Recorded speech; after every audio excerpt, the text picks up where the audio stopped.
Welcome alpha. கர்த்தராகிய இயேசு கிறிஸ்துவின் நாமத்தினாலே உங்களை வாழ்த்துகிறேன்.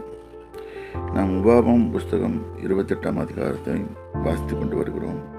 இதில் ஆசீர்வாதங்களும் கூறப்பட்டிருக்குது, சாபங்களும் கூறப்பட்டிருக்குது.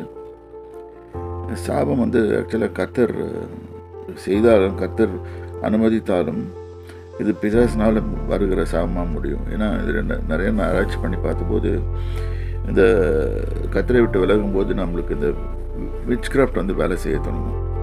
வேலை செய்யும்போது கர்த்தர் தேவன் நம்மளோட இல்லாத போது அந்த சாபங்கள் எல்லாம் வேலை செய்யும்போது அப்போ இந்த டிப்பிக்கல் சிம்டம்ஸ் எல்லாம் அப்படியே நான் பார்த்துருக்கேன். இப்போ மக்களையும் பார்த்துருக்கேன். முதல்ல நான் விச் கிராஃப்டில் அடிப்பட்ட போதும் நான் அது மாதிரி நடக்கிறத பார்த்துருக்கேன். ஆனால் அந்த லெவலுக்கு நான் போனதில்லை. கொஞ்சம் போகும்போது கொஞ்சம் காரணங்கள் நடக்கும்போது கண்டுபிடிச்சிட்டேன். ஸோ கர்த்தரை விட்டு விலகுனா நம்மளுக்கு சாபம்ன்றது நல்லா புரிஞ்சுக்கிட்டோம்.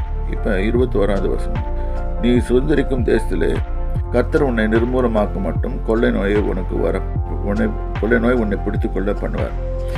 யோசனை பண்ணி பாருங்கள். கொள்ளை நோய்னா எல்லா வித கொள்ளை நோய்க்கு இப்போ கொரோனா வந்துச்சு. அந்த கொள்ளை நோயிலேருந்து கர்த்தர் நம்மளை தப்புவித்தார். அவருக்கு நன்றி சொல்ல வேண்டும். ஏனென்றால் நிறைய பேர் மரித்து போனார். உலகத்தில் கணக்கு வைக்கவே முடியல. அவ்வளவு இது மாதிரி கொள்ளை நோய்கள் நிறைய கொள்ளை நோய்கள் இருக்குது. அந்த நோய்கள் எல்லாம் இது மனுஷனை குறைக்கிறதுக்கு, மனுஷ திரளை குறைக்கிறதுக்காக வருகிறது. அவைகளை அழிந்து போக பண்ணுகிறது. ஆனால் இது மாதிரி தான் அந்த இடத்துல சொல்கிறார் கர்த்தர், நீ சுதந்திரிக்கும் தேசத்தில் கர்த்தர் உன்னை நிர்மூலமாக்க மட்டும். என்ன பண்ணாலும் நிர்மூலமாகும். நம்ம ஒரே வழி இருக்குது இந்த மாதிரி சாபத்துலேருந்து வெளியே வர்றதுக்கு. கர்த்தர்கிட்ட போய் சரண்டர் ஆகிறது. அவர்கிட்ட போய் ஒப்புரவாகணும்னா கர்த்தர் எல்லாத்தையும் மாற்றுவார். இதுதான் இன்றைக்கு நம்ம படிக்கிறது. கர்த்தர் உங்களை ஆசீர்வதிப்பார். கர்த்தருடைய நாமத்துக்கு ஸ்தோத்திரம்.